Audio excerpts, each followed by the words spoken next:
Məhəbbət hiss deyil. Allahın qərarı var idi. İbrahimə, İshaqa, Yaquba məhəbbətdə qalmağı Allahın qərarı idi. Çünki əslində baxdıqda biz insan kimi də onların həyatına baxsaydıq, biz deyəcəyik, nə İbrahim, nə İshaq, nə Yaqub Allahın məhəbbətinə layiq deyildi. Bu Allahın qərarı idi. Biz qərar verməliyik.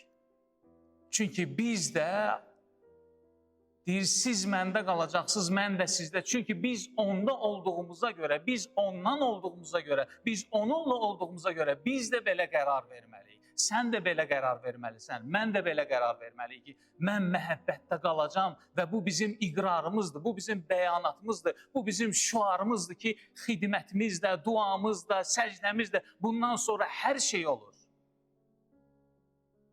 Bunsuz isə heç nədir. Məhəbbət ağrı gətirir.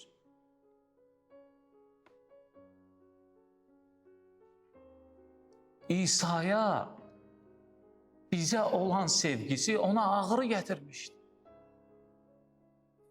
Davudun həyatına baxdıqda bu İsa üçün ağrı idi. Onun zinası, onun dostuna xəyanəti, onun hər bir iyrəncliyi ağrı gətirirdi. Lakin Allahın vədi var idi. Lakin Allahın məhəbbəti var idi. Və bu məhəbbət qərardan, vəddən doğurdu. Vəd ver ki, özünə sevəcəm.